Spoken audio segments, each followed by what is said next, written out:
Vous devez savoir que l'énergie mécanique, c'est l'énergie cinétique plus l'énergie potentielle de pesanteur plus d'éventuelles autres énergies potentielles. Vous devez absolument connaître les formules de l'énergie cinétique et de l'énergie potentielle de pesanteur. Concernant le travail d'une force entre A et B, la formule générale c'est produit scalaire de F par AB. Si la force tire dans le même sens que le déplacement, on dit que le travail est moteur. Si elle tire dans l'autre sens, on dit qu'il est résistant.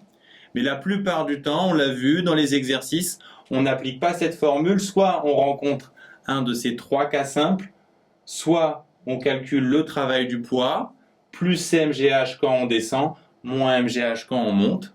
Enfin, il est intéressant de savoir que travail et puissance sont reliés par cette formule. En pratique, dans les exercices, regardez d'abord s'il y a ou non des frottements. S'il n'y a pas de frottement, en général, l'énergie mécanique se conserve. Donc vous avez une équation très simple, l'énergie mécanique en A égale l'énergie mécanique en B, et vous devez maîtriser trois problèmes types, la chute verticale, la chute le long d'une pente et le mouvement d'un pendule, qu'on a présenté dans la vidéo théorème de l'énergie mécanique justement. Dans les autres cas, en présence de frottement, vous appliquez le théorème de l'énergie cinétique.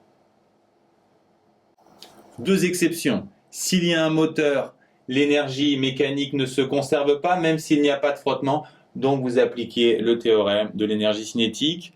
Si vous étudiez le mouvement d'une charge dans un champ électrostatique, vous pouvez utiliser le théorème de l'énergie mécanique, mais il sera plus simple d'appliquer le théorème de l'énergie cinétique. Enfin, pour les questions théoriques, vous devez savoir ce qu'est une force conservative, connaître sa définition. C'est une force dont le travail ne dépend pas du chemin parcouru entre les points A et B.